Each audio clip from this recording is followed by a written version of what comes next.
Shalom. Apa kabar semuanya? Ini udah hampir penghujung dari November ya. Sebentar lagi sudah masuk Desember, kita akan memperingati kembali lagi hari kelahiran Yesus. By the way, saya selalu mengingatkan jemaat bahwa ada 5 peristiwa Yesus yang selalu diperingati oleh orang percaya, orang Kristen. Yang pertama, kelahiran Yesus. Kemudian kedua, kematian Yesus. Yang ketiga, kebangkitan Yesus. Yang keempat, Yesus naik. Yang kelima, katanya nanti Yesus akan turun kembali untuk menjemput kita. Jadi ada 5 peristiwa yang diperingati.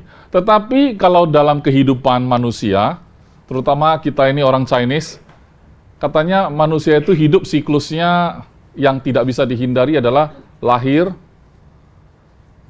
sakit, itu masuk bagian dari siklus ya, tua, mati. Puji syukur kepada Tuhan, karena Yesus itu tidak pernah tua, tidak pernah sakit, saudara. Amin. Iya, dia mati, tapi ingat, dia bangkit lagi. Dan maut tidak bisa menahan dia. Saya yakin dan percaya, kebenaran-kebenaran seperti itu sederhana, tetapi itu membangkitkan iman kita. Amin. Oke. Tema khotbah hari ini adalah From Eden to the Throne. Ya, bahasa Indonesianya, dari Taman Eden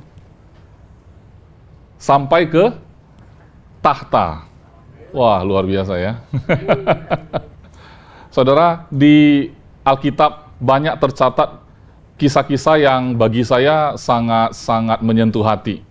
Ya, kita akan mulai dari Kejadian 3. Kejadian 3, saudara kira-kira tahu kalau di dalam kejadian itu Taman Eden pertamanya ya. Kejadian 1, 2, 3, Tuhan menciptakan langit dan bumi. Sisanya made in China katanya. Pertama-tama Tuhan ciptakan langit dan bumi, sisanya udah made in China. Semua produk yang kita lihat semua made in China, semua made in China. Cuman langit dan bumi aja yang Tuhan cipta ya. Itu candaan, saudara. Tapi sebenarnya kalau kita mau persingkat saja, setelah Tuhan menciptakan langit dan bumi, segala isinya, kemudian menciptakan manusia, baiklah kita menjadikan manusia menurut rupa dan gambar kita.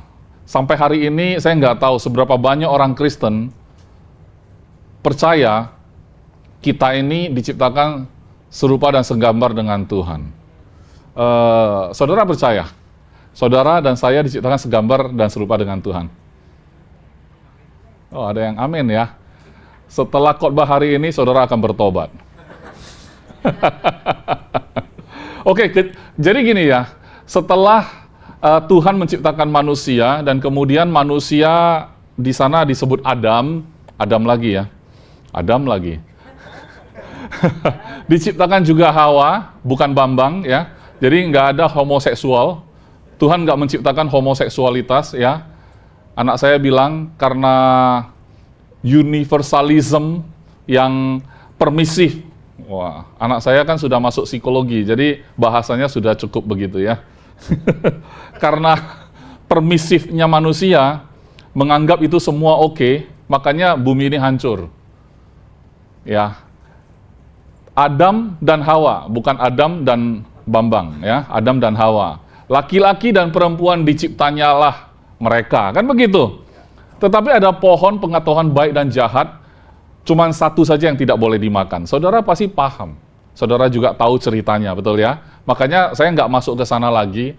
Cuman ada satu pertanyaan Tuhan yang terlontar di Taman Eden yang membuat hati saya sangat hancur, saudara. Pertanyaan yang cukup sederhana, kalau kita baca pun lewat begitu saja, tetapi kalau kita baca pakai hati, kita pasti sangat sedih, ya. Jadi ini Kejadian 3 ayat 7 sampai 11 ini adalah setelah Adam makan buah dari pohon pengetahuan baik dan jahat. Itu pun diberikan oleh istrinya, ya, Hawa. Apakah Hawa salah makan pohon itu? Pohon itu sebenarnya sudah dijelaskan oleh Tuhan. Jangan kau makan. Semua dalam taman ini semua pohon yang ada di dalam taman ini, kau boleh makan buahnya, tetapi pohon pengetahuan baik dan jahat itu jangan kau makan. Karena kalau engkau makan, pada hari itu juga kamu mati. Pada hari engkau memakannya, engkau akan mati. Sudah dijelaskan. Berapa pohon? 1. Jadi selain pohon itu ada banyak enggak? Banyak sekali. Cuman 1 yang tidak boleh. Tetapi ayat sebelumnya dikatakan Hawa melihat pohon itu, sedap kelihatannya, terus baik juga ini, mendatangkan pengetahuan kan, baik juga kelihatannya dan sedap juga gitu loh. Kalau dalam titik dia melihat buah ini sedap, salah nggak? Nggak salah. Kenapa? Karena semua yang diciptakan Tuhan tentu baik adanya. Dan tidak ada kejahatan di dalam diri manusia pada saat itu. Makanya semuanya polos baik sekali. Ya, tidak ada masalah sama sekali. Apakah setelah dia makan karena ditipu oleh ular, kemudian berikan ke suaminya si Adam, apakah salah perbuatan itu? Tidak salah juga. Justru kalau istri tidak bagi ke suami, itu yang salah. Itu normal kok.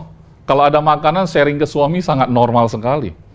Apakah suaminya makan juga adalah perbuatan yang sangat jahat? Tidak kok, masa istri kasih dia nggak makan? Ya, semuanya nggak salah gitu loh. Yang salah buah itu, kenapa pilih buah itu? Banyak buah tapi pilih buah itu. Ya untung saja mereka belum punya anak cucu ya waktu makan buah itu.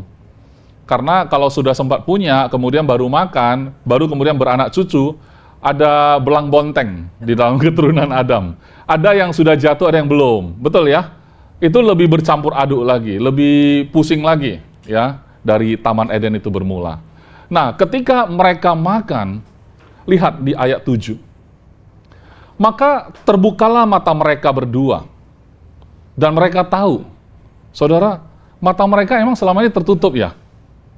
Matanya juga sudah terbuka. Emangnya Tuhan menciptakan mata-mata mereka itu adalah tertutup? Enggak. Mata mereka memang sudah terbuka. Tetapi kali itu dikatakan, maka terbukalah mata mereka berdua. Dan mereka tahu. Mereka tahu. Setelah terbuka, tahu bahwa mereka telanjang. Pertanyaan saya, sebelum itu udah telanjang? Sudah. Kenapa jadi masalah sekarang? Setelah makan buah itu, maka ketelanjangan mereka sudah menjadi masalah. Padahal sebelum makan buah itu, semuanya baik.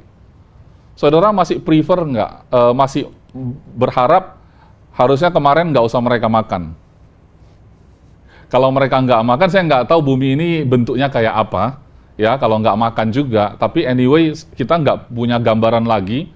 Karena apa yang ada di dalam gambaran kita, pokoknya skenario-nya sudah makan gitu loh. Mau kembali ke masa lalu pun nggak bisa gitu ya.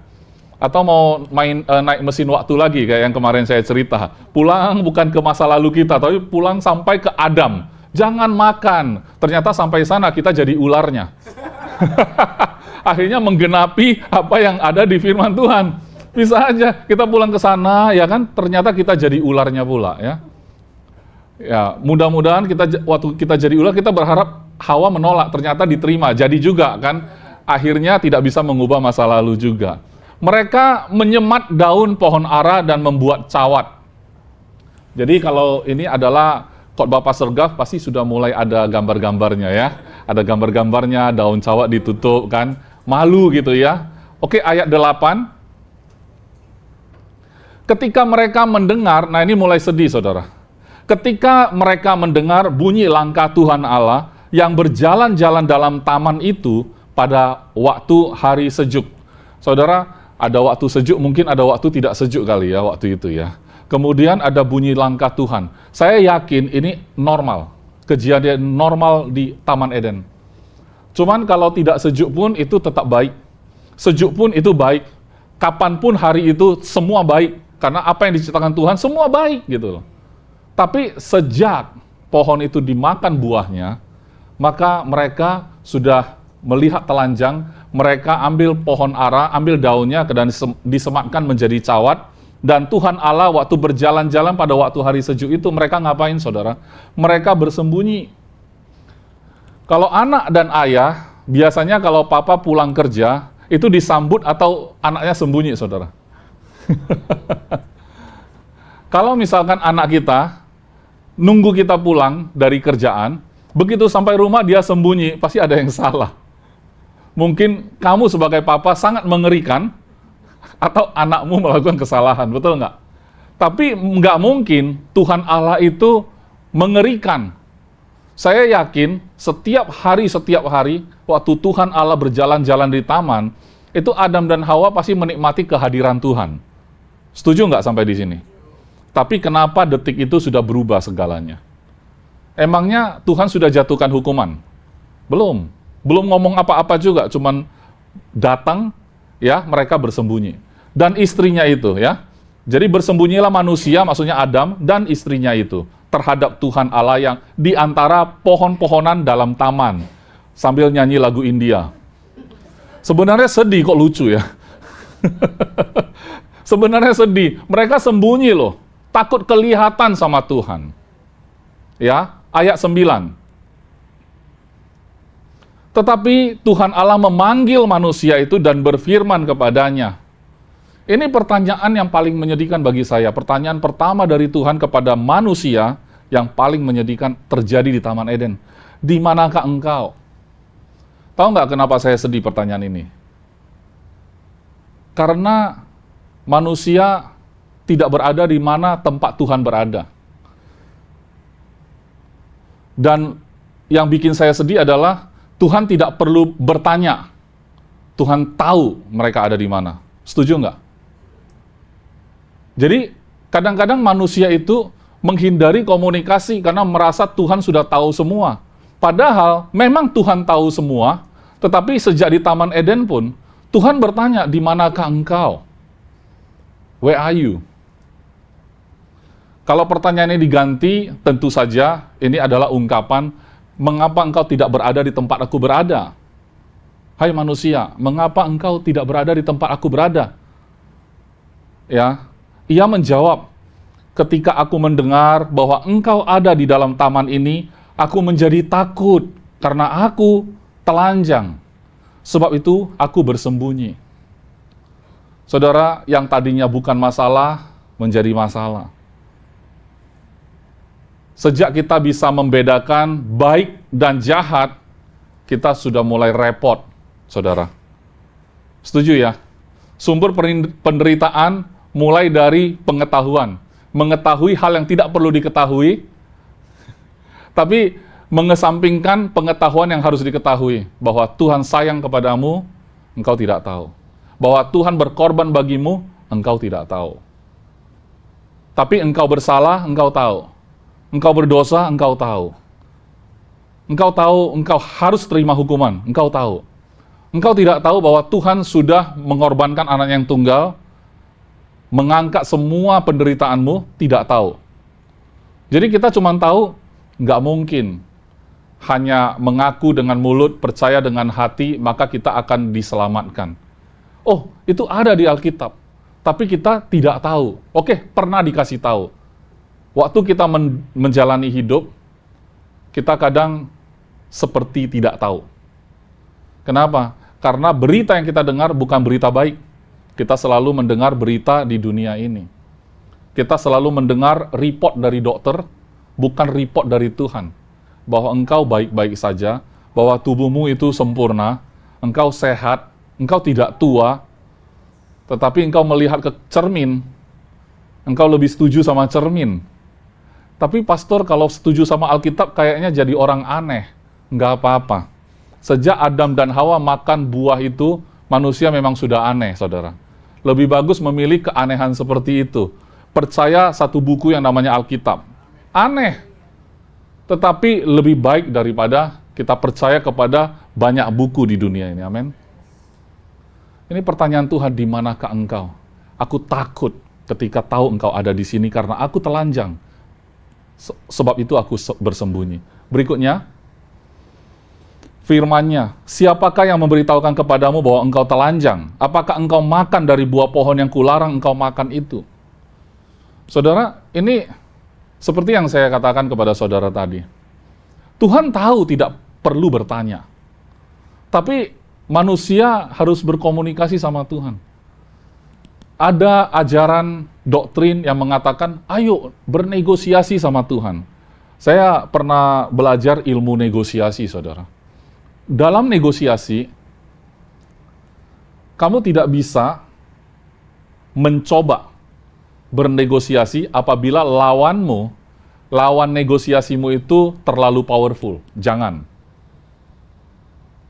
Ya, contohnya dalam persaingan bisnis, kalau dia terlalu powerful, kamu nggak bisa negosiasi sama dia. Yuk kita jalan masing-masing aja lah yuk, gitu ya. Atau kamu mau head to head sama dia, itu akan merugikan kamu, karena dia terlalu powerful. Ya, contohnya kalau kamu lihat ya, ada apa namanya itu, orang jual buah gitu ya, dia modalnya besar banget, dia buka cabang begitu banyak titik, kamu mau coba bersaing sama dia, modalmu pas-pasan. Dia bisa menghabiskan subsidi silang ya, karena dia terlalu powerful. Kamu buka di mana, dia buka di sebelahmu. Dia banting harga separuh sampai kamu mati. Kalau sudah terlalu powerful, kamu nggak bisa bernegosiasi. Mendingan kalau terlalu powerful, jadi teman aja. Tapi manusia itu suka bernegosiasi sama Tuhan. Tuhan, kalau Engkau tolong hidupku kali ini, aku akan serahkan nyawaku. Nyawa kita nggak seberapa, saudara. Kita kan suka dengar anak Tuhan itu bernazar, bukan? Tuhan, kalau Engkau melepaskan dan meluputkan aku dari penderitaan ini, aku berjanji, anakku aku mau serahkan. Bukan dia, anaknya. Dalam ilmu negosiasi ada yang namanya apa itu konsesi. Konsesi itu artinya orang ini hampir deal sama kita, tetapi dia masih nggak puas. Kamu bisa nego gini, atau gini, saya kasih sedikit bonus, ya kan? Jadi bonus itu harus berharga di mata dia, tapi tidak terlalu mahal bagi kamu. Nah itu baru konsesi, ya. Artinya supaya bargaining power-nya ada, supaya deal gitu ya. Tapi nggak mahal gitu. Tapi bagi dia penting banget gitu, ya. Itu juga salah satu bagian dari ilmu negosiasi yang pernah saya pelajari, saudara. Tapi salah satu poinnya adalah kamu jangan bernegosiasi kalau pihak itu terlalu powerful. Jangan coba-coba. Kamu tawarin konsesi nggak bisa.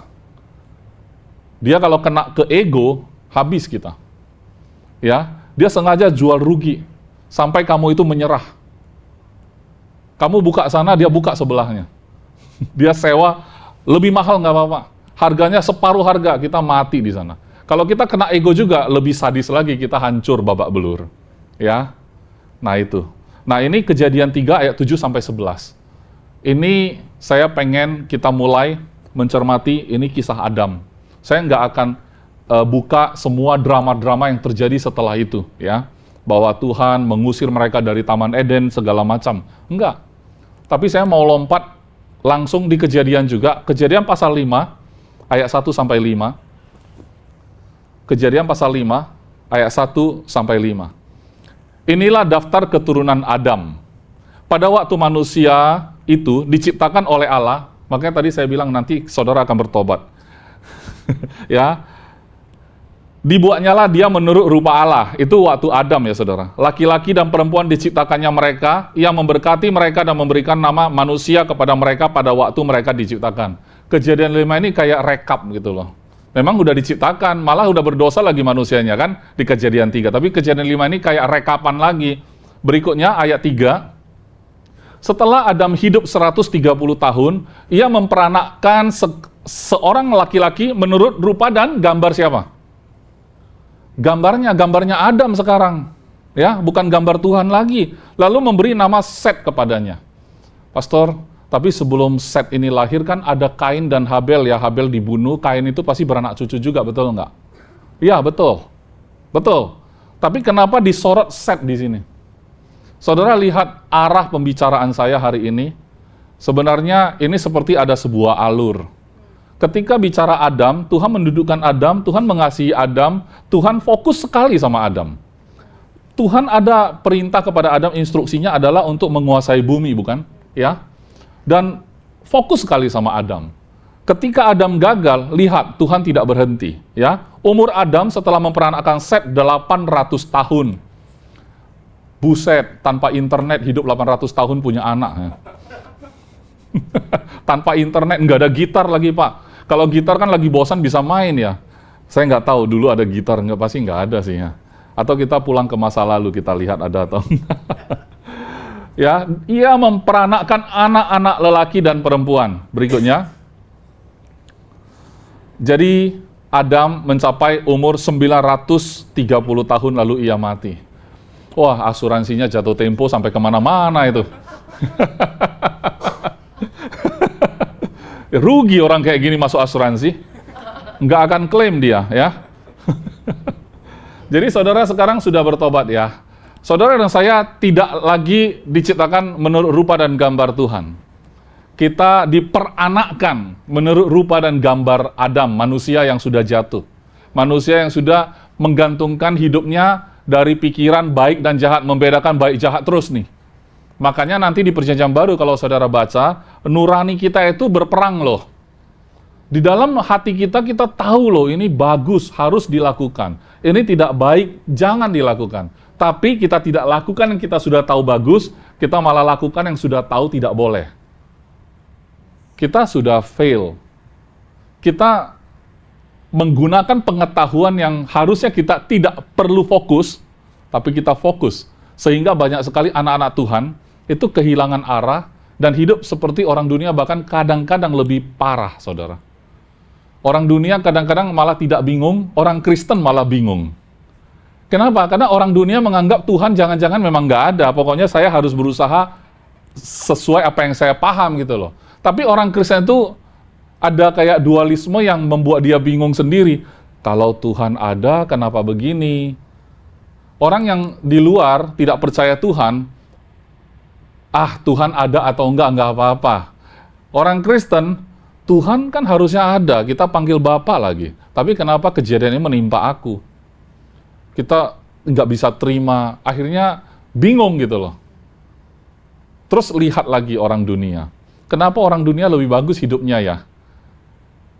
Hidup dalam kebingungan, itu anak Tuhan. Oke, nah sekarang kita akan masuk di kejadian berikutnya.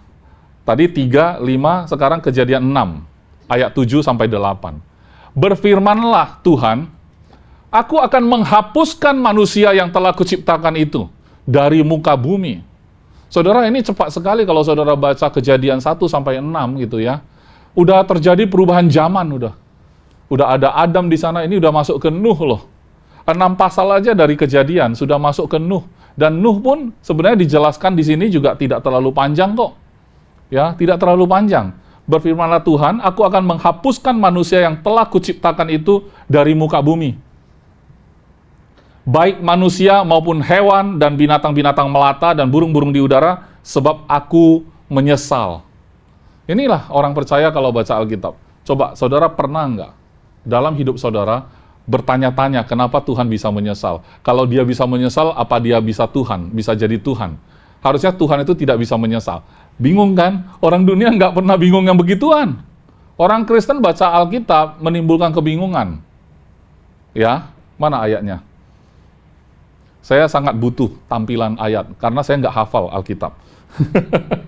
Ya, kemudian karena aku menyesal bahwa aku telah menjadikan mereka, saudara. Karena mereka itu pada dasarnya menjadi jahat gitu ya. Berikutnya, ayat 8. Nah, tetapi Nuh mendapat kasih karunia di mata Tuhan. Saudara, ini belum zaman Musa, belum ada Taurat. Jadi baca Alkitab itu kita harus tahu ya, karena kan ajaran dari kasih karunia ini suka membandingkan Taurat dan kasih karunia. Taurat dan kasih karunia. Sampai baca Perjanjian Lama pun jadi seperti agak alergi gitu loh.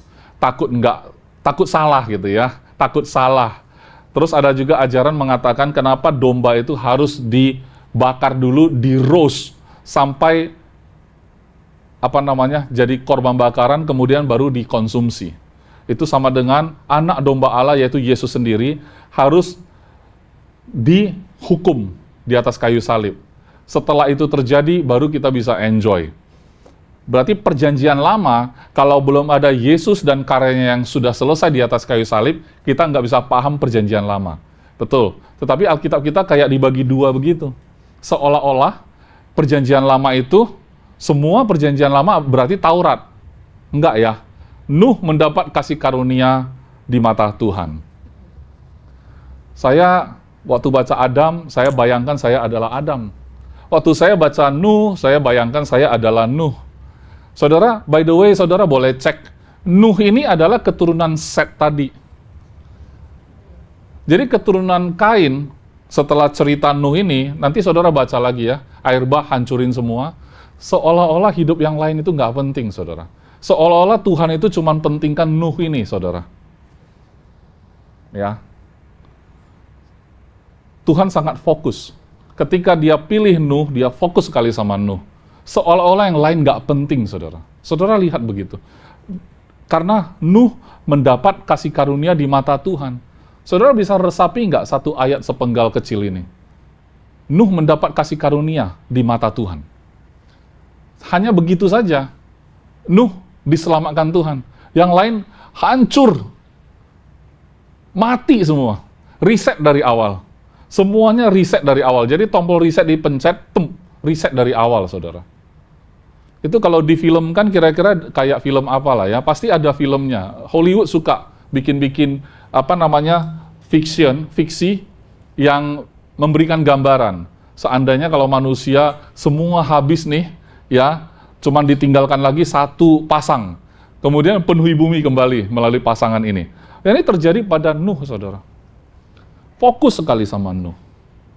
Saya kadang-kadang kalau baca firman, saya suka GR bahwa kayaknya di dunia ini yang penting cuman saya. Saudara ada di sini, semua ada di sini, tapi saudara boleh juga berhak seperti itu, nggak apa-apa. Ya, ini dunia ada house of healing terjadi gitu ya, pastor-pastor ada di sini untuk pelayanan demi saudara pribadi, nggak apa-apa. Saudara berhak. Ya, untungnya bumi masih berputar. Kenapa dia berputar? Demi aku. Karena aku masih mau enjoy. Jadi bumi masih berputar. Ya, tugasku belum selesai, nggak apa-apa. Bumi masih berputar gitu ya. Tuhan fokus sekali sama Nuh. Saudara lihat kelanjutan Nuh, saudara tinggal baca sendiri. Ini Kejadian pasal 6. Sekarang kita masuk ke Kejadian pasal 12 ayat 1-3. Berfirmanlah Tuhan kepada Abram. Jadi Adam, Nuh, Abraham, ya. Berfirmanlah Tuhan kepada Abram, pergilah dari negerimu dan dari sanak saudaramu dan dari rumah bapamu ini ke negeri yang akan kutunjukkan kepadamu. Ya, berikutnya. Aku akan membuat engkau menjadi bangsa yang besar dan memberkati engkau serta membuat namamu masyhur dan engkau akan menjadi berkat, katanya. Ya, berikutnya. Aku akan memberkati orang-orang yang memberkati engkau dan mengutuk orang-orang yang mengutuk engkau, dan olehmu semua kaum di muka bumi akan mendapat berkat. Seperti yang saya bilang, saya ini orangnya GR banget. Waktu baca Abraham juga saya bayangkan saya Abraham. Saya nggak tahu kalau saudara baca Alkitab bagaimana. Saya bayangkan saja gitu loh. Karena di sini nggak ada Taurat, saudara. Di sini belum ada Taurat. Musa belum lahir ya. Belum ada Taurat. Jadi cerita Abram, kayaknya bukan ada arah yang jelas. Arah yang jelas adalah firman Tuhan saja. Katanya pergi, keluarlah dari rumah bapamu itu kan gitu ya, dari sanak saudaramu. Pergilah ke satu negeri yang aku janjikan kepadamu. Bahkan aku akan memberkatimu, menjadikan engkau bangsa yang besar, katanya kan ya. Kemudian orang-orang yang memberkati engkau, ya, aku berkati. Kalau orang ada kutuk kamu, aku kutuk mereka. Oleh kaummu, olehmu katanya, semua kaum di muka bumi akan mendapat berkat. Makanya karena saya GR seperti ini ya, saya yakin firman Tuhan itu sama untukku juga, untuk saudara juga. Saudara ke kantor, karena saudara ada di sana, kantor itu diberkati. Saudara kerjakan apapun, karena ada saudara di sana, ya saudara diberkati. Nggak usah pusing ya kalau orang benci saudara. Kenapa? Mudah-mudahan firman Tuhan tidak tergenapi. Karena kalau orang kutuk saudara, Tuhan kutuk dia. Mudah-mudahan tidak terjadi. Maksudnya mudah-mudahan tidak terjadi orang mengutuk saudara gitu loh. Kalau terjadi, terjadi juga firman Tuhan. Makanya bahaya ya, jangan saling mengutukin. Oke, kita lihat ya, kayak fokus banget sama Abraham. Coba kalau kita lihat baca Alkitab itu, ketika sudah Tuhan tentukan satu orang, itu Tuhan fokus sekali sama orang itu, kayak di zoom masuk ke dalam.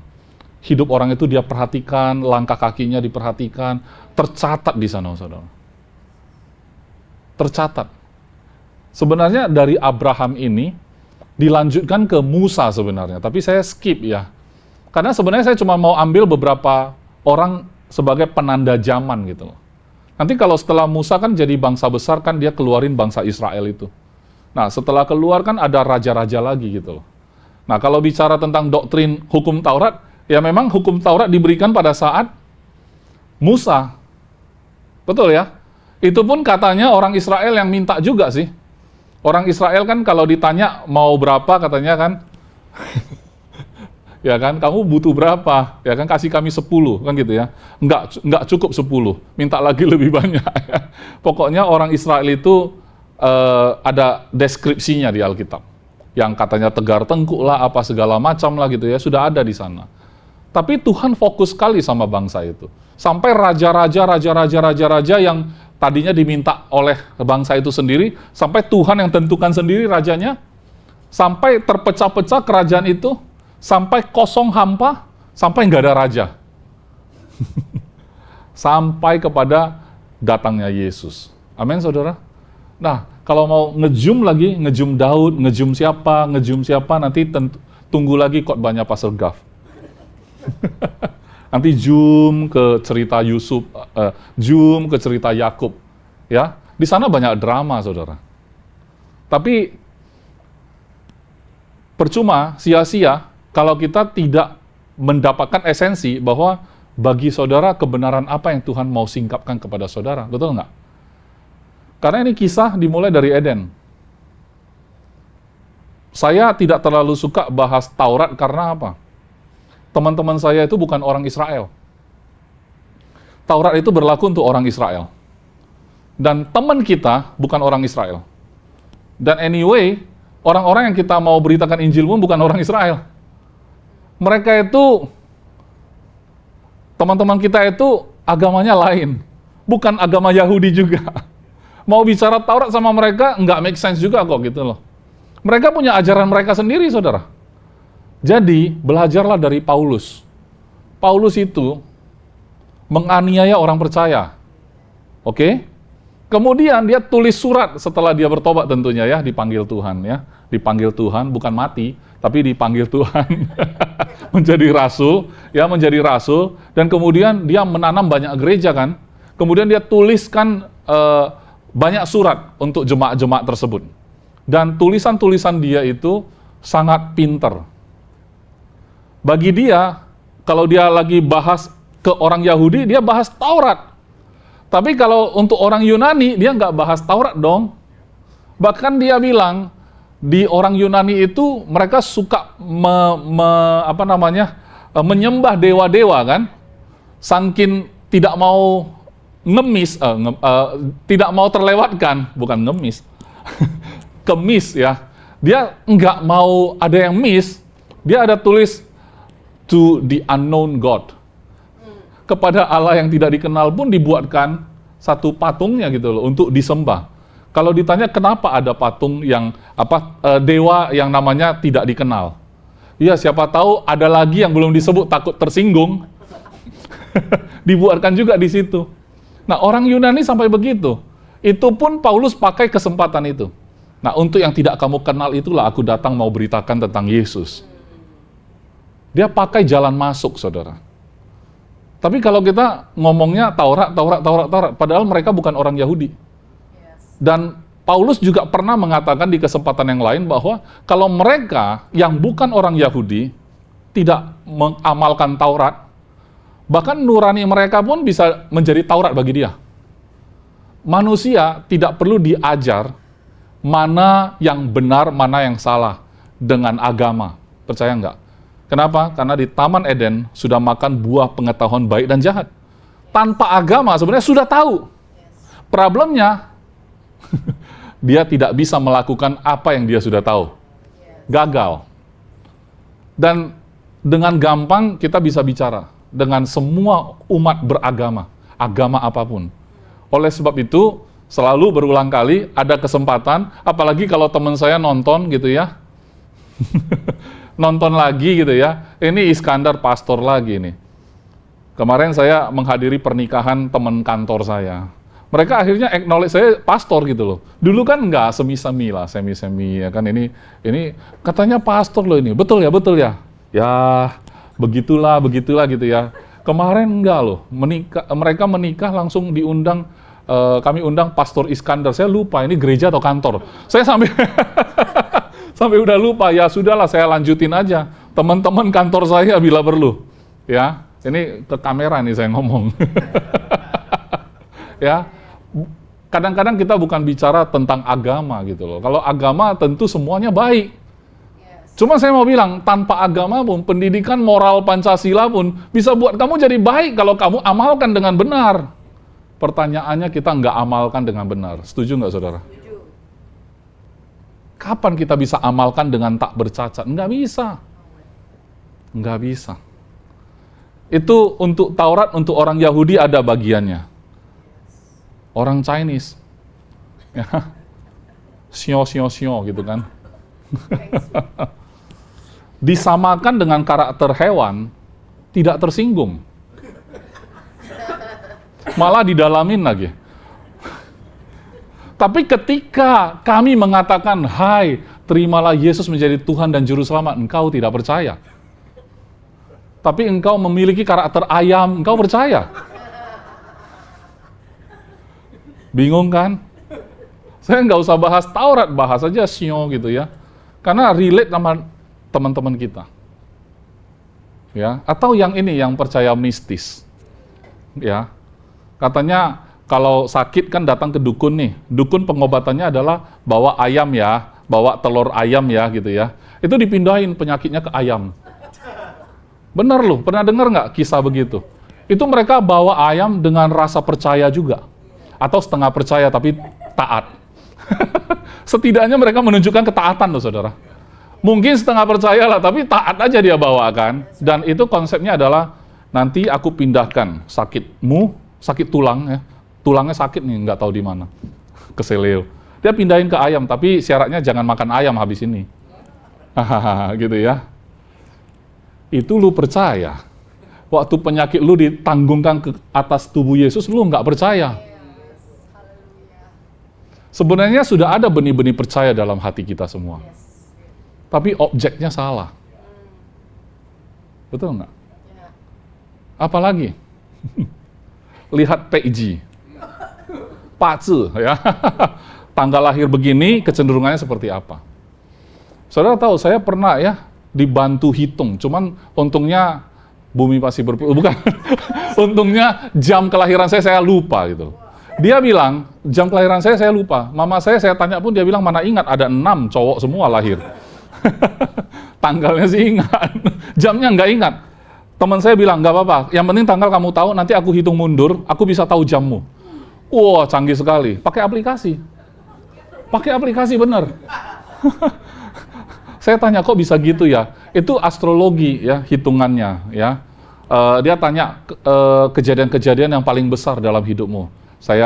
Papa saya meninggal di usia saya berapa tahun, dia taruh tanggal-tanggal bahaya itu, hitung mundur, dia tahu jamnya. Nah, kira-kira kamu lahirnya jam segini. Jadi bisa hitung mundur. Kayak benar-benar ini science gitu, saudara. Science ya. Ilmiah. Nggak apa-apa sih. Nggak apa-apa.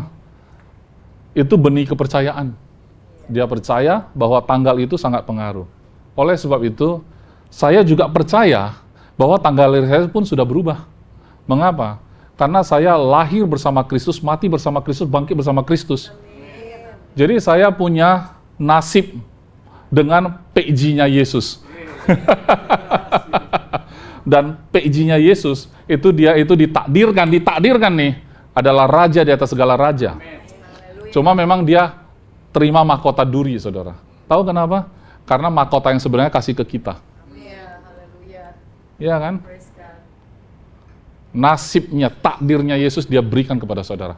Saudara, kalau dunia ini cuman saudara seorang yang berdosa, Yesus pasti tetap datang. Kenapa? Kan saya udah bilang, dia selalu sorot orang yang dia pilih. Sorot. Ketika Alkitab ini ditulis tentang Adam, Alkitab menulis tentang Nuh, Alkitab juga menuliskan tentang Abraham, dan seterusnya, dan seterusnya, dan seterusnya, sampai Paulus, Alkitab menulis. Saya yakin, saudara dan saya sedang berjalan di dalam satu kitab juga. Kitab yang Tuhan langsung tulis dalam hidupmu. Perjalananmu bersama Dia, itu menjadi satu kitab. Ketika orang lihat hidupmu, itu kayak baca firman Tuhan, saudara. Ini saya serius sekali. Sesuatu yang mereka nggak bisa jelaskan dengan sains. Kenapa hidup kamu berubah? Kenapa hidup kamu diluputkan? Kenapa kamu beruntung? Ya, mereka coba-coba cocokin sama apa yang mereka percaya, dan mereka udah usahakan dengan cara mereka. Kok kamu kayaknya nggak paham itu, tapi kamu kok bisa? Kamu kayaknya nggak pernah hitung-hitungan, ya PG kamu nggak pernah hitung, tapi kok kamu beruntung-beruntung aja gitu ya. Kamu juga nggak bawa ayam sama telur untuk ditransferin sakit, kok kamu disembuhin gitu loh. Itu akan menjadi kitab yang orang bisa baca dari hidupmu. Amin. Nah, saya ngomong sih simpel aja lah, santai gitu kan. Tapi memang seperti itu, saudara. Penutupannya adalah, saya mau buka dari Efesus 1, nah ini yang panjang, ayat 3 sampai 23. Ini panjang sekali. Barulah ayat khotbah saya dimulai. Ya, Bapak Ibu. Terpujilah Allah dan Bapa Tuhan kita Yesus Kristus, yang dalam Kristus telah mengaruniakan kepada kita segala berkat rohani di dalam surga. Tahu kenapa saudara disebut berkat rohani dalam surga, nggak bilang jasmani di dalam dunia? Karena surga dan bumi itu milik Tuhan sebenarnya. Ketika kamu ngerti apa yang ada di surga, maka kamu bisa bawa ke dunia. Karena Yesus mengatakan, jadilah kehendakmu di bumi seperti di surga. Surga memang adalah sumber. Makanya itu dulu dibekalin. Percuma kita bekalin hal-hal duniawi, kalau hal-hal yang di surga itu kita nggak punya. Apa poinnya? Karena toh dunia ini sementara. Dia teguhkan dulu hal yang kekal, saudara. Dia teguhkan dulu. Mengenai duniawi, setiap orang bisa berbeda manifestasinya. Bedanya, apa yang membedakan? Yang membedakan adalah saudara mengetahui atau tidak. Kedua, saudara mengamalkannya itu atau tidak. Ketiga, saudara menjalani itu aja bersama Tuhan dalam hidupmu. Ada yang tidak mau, terserah. Tapi Tuhan sudah anugerahkan kalau engkau percaya Yesus. Karena di dalam Kristus, ya, Tuhan Bapa kita itu telah mengaruniakan kepada kita semua segala berkat rohani di dalam surga. Mengenai saudara turunkan menjadi produk turunannya di bumi, itu hak saudara. Nggak ada yang bisa paksa. Yang penting ini dulu kebenarannya, betul ya? Ayat 4, sebab di dalam Dia Allah telah memilih kita. Memilih kita sebelum dunia dijadikan, sebelum Eden. Tuhan sudah pilih saudara dan saya, supaya saudara dan saya ini kudus dan tidak bercacat di hadapannya. Mengapa? Karena Tuhan sebenarnya sudah tahu, ciptakan Adam, cuma satu yang tidak boleh, bakal dia langgar. Kemudian ditanya, di manakah engkau? Di manakah engkau? Aku malu karena telanjang ketika tahu engkau datang. Makanya aku bersembunyi gitu kan ya. Nah, tetapi sebentar. Sebab di dalam Dia, mengaruniakan kepada kita segala berkat yang tidak bercacat. Saya tadi menjelaskan tidak bercacat. Sudah tahu ketika Adam dicipta, cuma satu tidak boleh dan dia langgar dan dia jatuh. Tapi Tuhan sudah memilih saudara dan saya untuk menjadi kudus dan tak bercacat di mata Dia. Tuhan punya mata beda sama kita punya mata gitu ya. Tuhan bisa melihat saudara tidak bercacat loh. Lucunya, saudara tidak bisa melihat saudara tidak bercacat. Tuhan saja yang tidak bercacat melihat saudara tidak bercacat. Pertanyaan saya, saudara lihat diri sendiri bercacat atau tidak?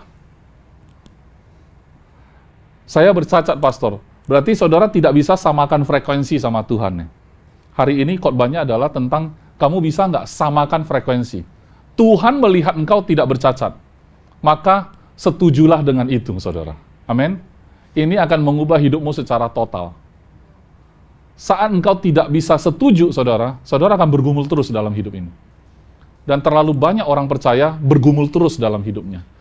Malah ada salah satu judul khotbah saya, berhenti bergumul. Saya tulis di YouTube itu judulnya, berhenti bergumul. Lah, bukankah hidup ini pergumulan? Iya, kalau kamu mau. Kalau kamu tidak mau bergumul kan bisa. Itu kan keputusanmu, saudara. Ketika kamu memastikan, enggak, hidupku sudah ada jaminan. Sudah dijaminkan dengan nyawa Kristus. Amin. Saudara, kalau mengagunkan sesuatu di bank untuk ambil pinjaman, usaha, modal kerja gitu ya, saudara jaminkan apa? Jaminkan apa? Surat tanah, surat rumah, betul ya? Surat kepemilikan harta kan, jaminkan ke sana, terus ada appraisal kan, yang menghitung harga kan. Oke, ini paling nilainya cuma 5M, lu cuma boleh pinjam 4M deh, kan gitu ya. Kalau Tuhan di surga, yang adalah Yesus, harta paling mahal di sana, dijadikan jaminan, bisa cair berapa, saudara?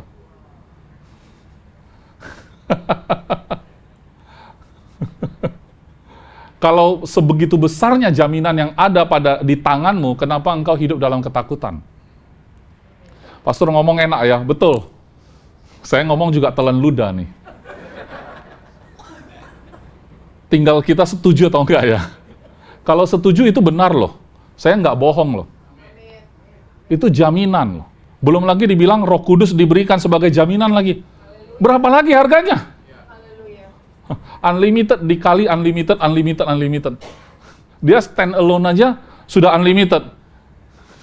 Ini dia naik ke surga, Roh Kudus turun lagi.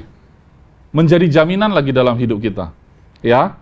Oke, kemudian ayat 5. Dalam kasih ia telah menentukan kita dari semula juga ya, oleh Yesus Kristus untuk menjadi anak-anaknya, sesuai dengan kerelaan kehendaknya. Kata kerelaan kehendaknya ini sebenarnya his pleasure ya, pleasure and will. Jadi bukan rela, saudara, tapi senang ya, dengan kesenangan kehendaknya. Bahasa sekarang, dengan suka hati dia, kesukaan hati dia. Memang dia menentukan kita dari semula oleh Yesus Kristus untuk menjadi anak-anaknya. Itu memang itu yang dia senangin, saudara. Maksudnya begitu. Memang itulah yang dia inginkan. Sesuka itu dia menentukan kita menjadi anak-anak Tuhan. Amin, saudara. Agree saja. Setuju saja. Engkau bergumul, engkau lebih menderita. Ketika dikasih tahu, aku senang sekali engkau bisa menjadi anakku. Aku memang benar-benar menginginkan itu terjadi. Aku rela turun ke bumi untuk menjadikan itu menjadi kenyataan. Untuk kebaikan kita, saudara. Itu kalau kita sulit terima, saya bingung. Kenapa engkau tidak sulit terima hal-hal buruk? Hal yang begitu baik engkau sulit terima.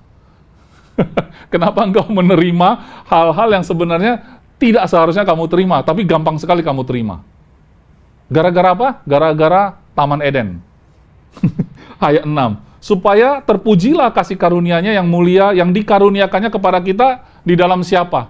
Di dalam Dia lagi, yang dikasihinya.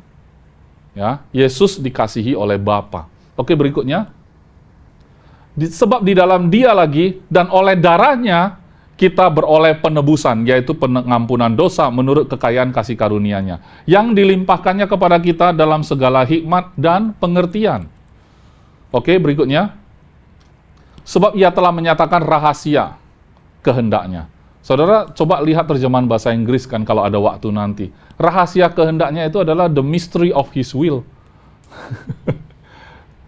Misterius. Sebenarnya Tuhan itu maunya apa kok misterius sekali. Kalau ada orang bilang, aku mengasihi engkau, engkau tidak kenal dia, pasti misterius. Ini siapa ini? Jangan-jangan aku di-prank. Iya kan? Ketika berita Injil disampaikan, terlalu gampang, hanya terima, hanya percaya, bisa diselamatkan. Jangan-jangan ada yang salah nih, takut di-prank. Padahal, kalau engkau terima, ruginya di mana? Saya khawatirnya engkau di-prank untuk tidak terima ini. Itu teman-teman saya.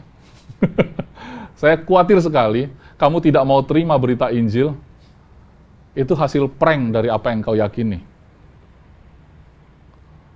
Terimalah, terima saja ya, supaya hidup kita lega ya. Kemudian, sebab ia telah menyatakan rahasia kehendaknya kepada kita sesuai dengan rencana kerelaannya, yaitu rencana kerelaan yang dari semula telah ditetapkannya di dalam Kristus. Saudara, lihat, ini dibombardir kata di dalam Kristus, di dalam dia ya.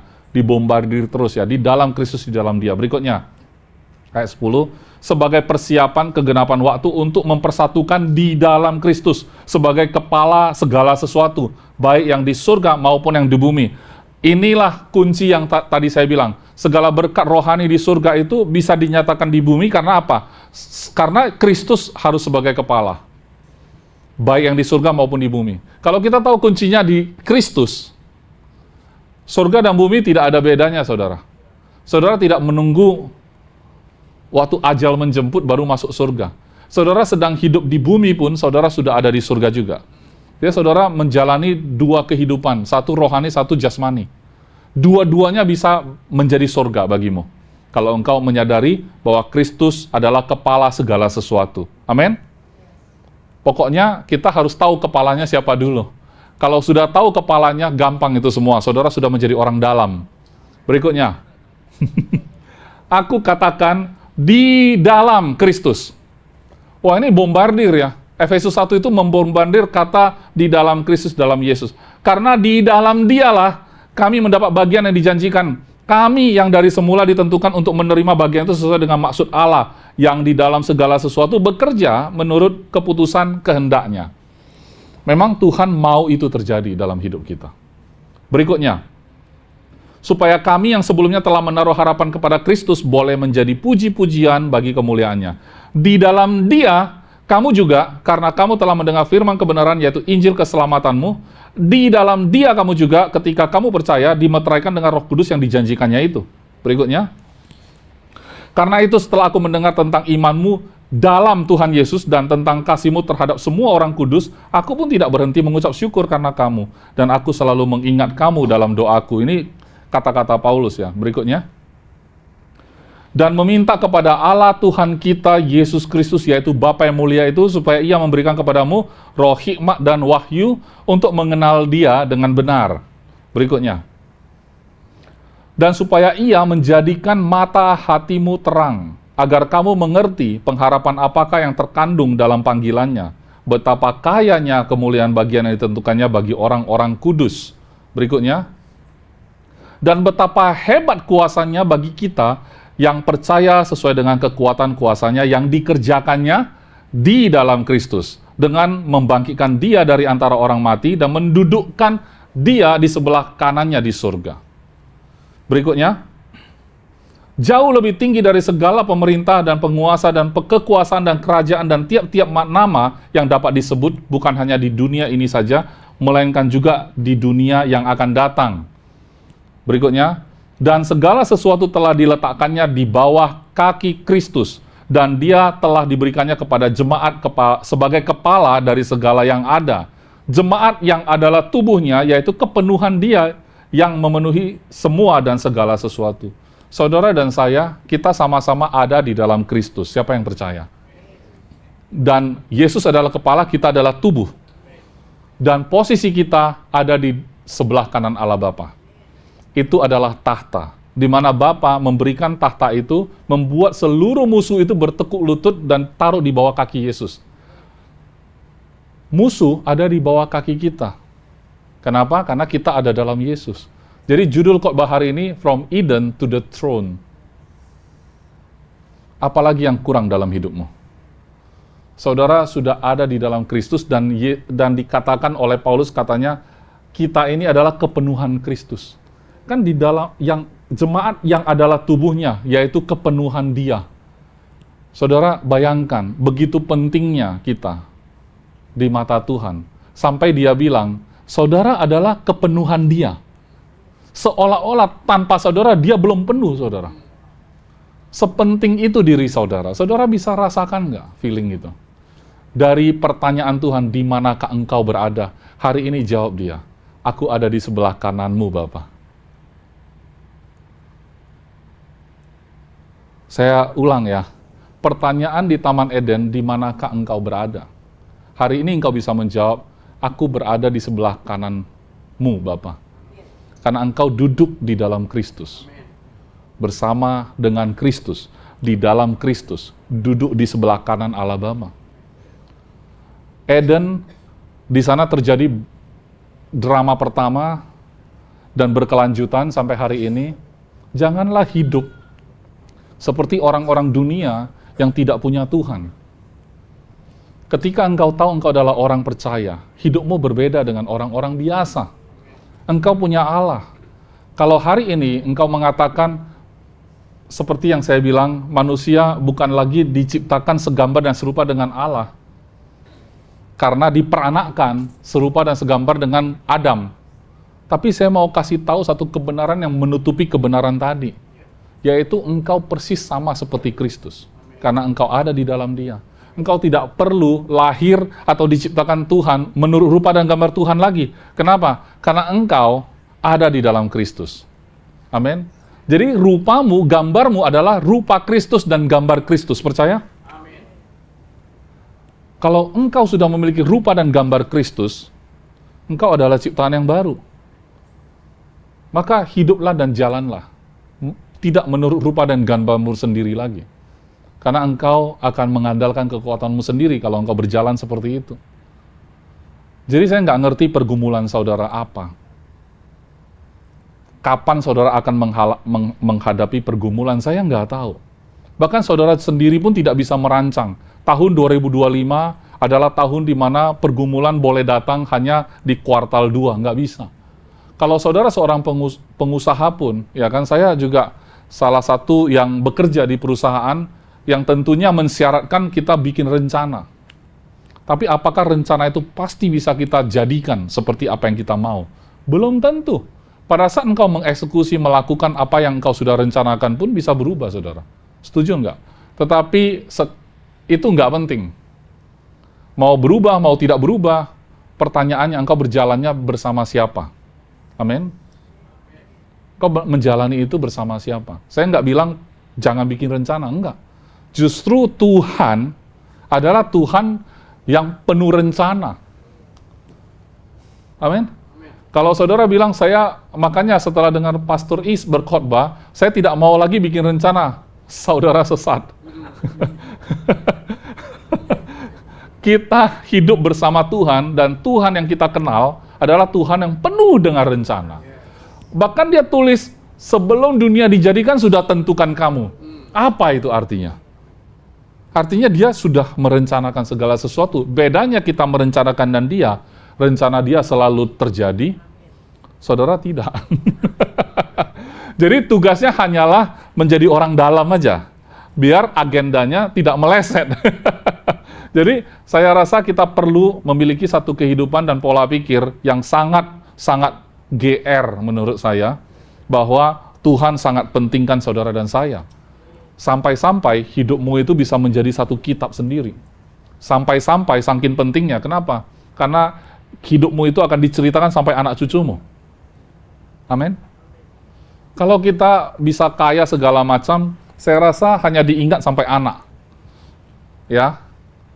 Paling hebat sampai cucu lah. Mau bukti? Buktinya saya pernah tanya kan, saudara masih ingat nama kakek? Masih ya? Di atasnya lagi masih ingat nama mereka? Waduh, udah nggak ingat. Wah, ini bahasa Medan bocengah. Bocengah.